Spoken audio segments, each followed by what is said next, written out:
who here has got kids? Might be risky for me to ask this, but do you know any of your kids that really like to be controlled?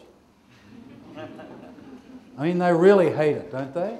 You know, they spend their time on the internet going anywhere they like, doing anything that they want. They can do anything. They are really empowered in the areas in which they gain knowledge, they do their learning, they do their homework, they do everything else, and then they walk out of their bedroom and they encounter their parents who try and tell them what to do and try and control them. Bugger off. They're just not used to that. And you're seeing a whole now generation of people that are not used to being controlled in this way. Now, some balance is required here.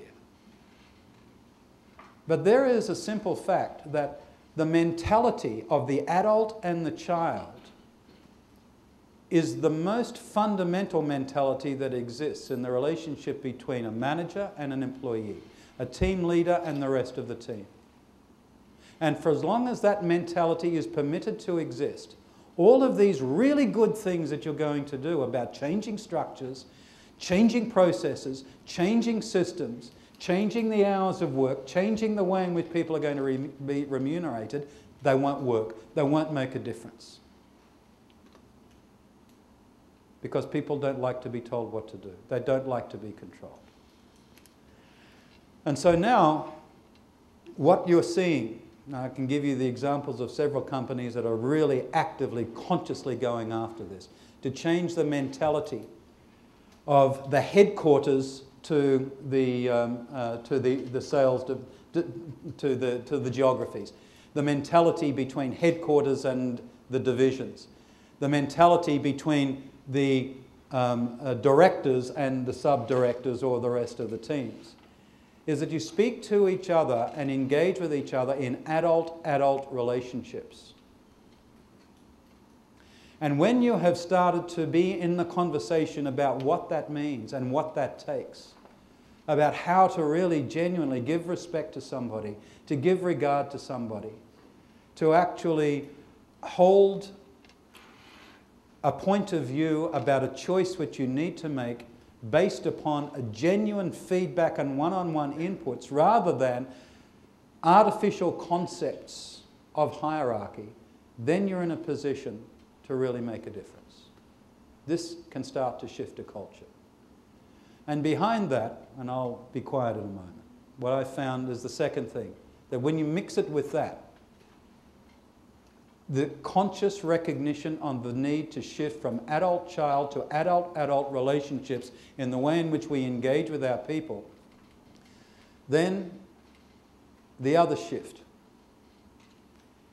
Most companies, most managers, anybody that's attended a leadership course, has developed the rhetoric of empowerment, empowering people, devolving decision-making, pushing decision-making down to the lowest levels possible. And almost always, without the adult-child shift, that won't work. But even with that, there's something else that's missing, and that is, what most people do is that they delegate responsibility. And that, in fact, is the easiest thing to do. That's hard enough to do. But relatively, it's still pretty easy to do that. By delegating responsibility, you make a person know that they are responsible for getting things done. So you just go and do it. But the authority that's required, I still hold on to. Either formally or informally. And even if I have said that, no, you've got the authority, because of this adult-child mentality, the child still feels it's got to come back and ask permission. And the adult always expects the child to come back and get my approval. And when this psychological game is still in place, you can delegate responsibility till the cows come home. I could probably work on that metaphor, but it won't work. what you will find is that people, instead of focusing upon outcomes, they will present you with process. You want a team that you've genuinely empowered and given responsibility to come up with results. Come back to me with results. Come back to me with an outcome. What do they come back with? A plan. Because I want you to approve the plan. And this is why you have organizations completely paralyzed by planning. This is where, even though you've delegated responsibility, you have still got a planning and a process obsession. People come back with a process that they want you to approve. And it takes a lot of discipline for you to say, you know what, I don't want to even look at this flow chart. I don't want to look at this process. I don't want to read your plan. I don't want to sit in your PowerPoint. Go away and give me the outcome. Because you not only have the responsibility, you have the authority. And in fact, what we have been encouraging in those companies that are really actively going after this adult-child thing is to actually flip it. Don't delegate responsibility. Stop doing that. Delegate instead authority. Give people the authority to do the work. Give people the total authority to make the decisions, to make the choices, to write the check, and come up with a result. But you hold on to the responsibility for yourself for ensuring that that person or that team has got everything that they need to deliver the right outcome, which means that they've got the resources, they've got the mandates, they've got the resources that they need, they've got the collaboration, no one's providing blocks elsewhere. You are responsible for them being able to enact their authority. And it's these two things in HSBC, in Akzo Nobel, in Metro, that we're finding is having the biggest, most accelerated effect upon engagement scores, which are measured by Gallup. But does that really matter? It's having an effect upon speed and delivery to market. It's having an effect upon productivity. It's having an effect upon a sense of purpose and a sense of meaning which people have in what they're doing. And what that's leading to is a sense of belonging. That I really feel some ownership of this and I really feel that I am responsible.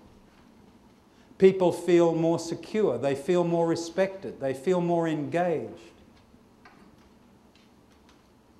And once you've got those conditions taking place, you know what happens? Culture changes. And this is where it comes from. You won't change culture by changing structure, introducing new process, or changing systems. Unless you do all of those things as well as shifting the mentality. So I hope that that might be some interesting conversation. So it's open the floor for comments and discussions, please. You know, I don't have enough knowledge of the Japanese, but I can give you an example of where I have seen it as a national culture that I've always found very similar to the Japanese. I don't think it's the same. In Japan, as I have experienced working there and in the Japanese units, there is a very, very distinctive and almost inassailable sense of hierarchy. But what there is that we don't have in the West, I think, is such deep levels of respect and regard that are just we just can't even relate to them, that go on. And the experience that I've had working in Japan is firstly the overwhelming frustration of how long they take before they start executing. And then the overwhelming, almost breathtaking speed at which they execute. Because everyone's bought in. Everyone knows. Everyone has been respected. Everyone's had their opinion. That's been my experience of Japan. I think it's slightly different to what we have here. Closer to what I'm seeing, though, in a national culture are the Swedes. If you've ever worked with Volvo, there's something really interesting that goes on there. Just in regards to the respect, the regard. And this is why I mention this, because the Swedish culture reminds me so much of what I've seen of the Japanese. I've got a Japanese wife, by the way, so I've got a little bit of... But she's also half Swedish, so I've got a little bit of both. I worked with Volvo, with Søren Newell, at the time of their crisis. Can I tell a little story here? Our role at the time was to develop a scenario which would convince the investors that Søren Newell and his new management was going to be able to do something about the massive shortfalls in productivity and the competitive complexity that they had, and that there was a plan. And he had to convince the street, basically, the analysts, that he had a plan. And we'd been working on the strategy, we'd been working on the boards, and we produced these big dialogue boards, big literal cards, not PowerPoints, big cards that explained force field analysis and all of these things, to explain the context. And having explained that context, he would then provide the background for the choices which had to be made. Classic kind of strategy stuff. So we'd been working on these boards for about 2 weeks with the strategy team. And then we had another meeting with Søren, the new CEO. And in passing in the conversation, I said to him, so Søren, what time are we going to, what's the date for the investors' meetings, the analysts' meetings? And he looked at me and he said, analyst meetings? What analyst meetings? I said, well, the analyst meetings in which you're going to use these dialogue boards to have a conversation with the analysts so that they understand what's going on. He said, I'm not holding any analyst meetings. Analysts would just drive a truck through this. There's no strategy here. There's no strategy in this, and they will recognize it. I'm not going to the analysts. And I said, well, okay, that's fine. What, you mean not ever, or not next week, or...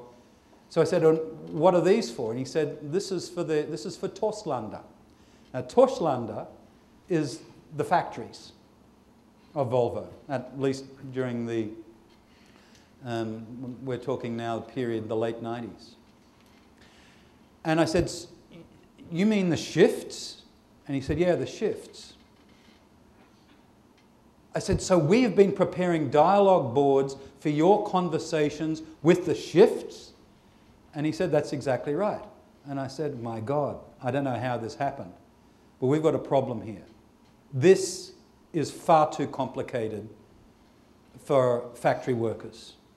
They won't understand this. And he looked at me and he pointed me in the chest and he said, you English are very, very arrogant. Now, I didn't say anything, but I'm Australian, so, you know, I'm not English, actually. But point taken. I don't think it would have made a difference. He said, do you realize these people are watching television every night? They are reading the newspapers every day. They are completely absorbed with how this company has lost its compass and has no idea what we're doing. And it was only a few months ago that Volvo's strategy was rental cars. They had soft drinks. They had an airline. It was a mega diversification program away from their core business, which just basically fell to pieces. The CEO was sacked, and this guy was brought in to turn it around. And he introduced a focus strategy, but he had to have a plan. And he said, you're a very, very arrogant guy. These people know everything that they need to do. They're putting their kids through universities. They are reading everything. And he said, this is what they need to do. So what he then did for the next 90 days, when I thought he was going to be going out to the investors, he spent the entire time on the floor, working with his factory workers, taking them through a strategic conversation about what's going on. And at the end of it is, so what do you think we should do?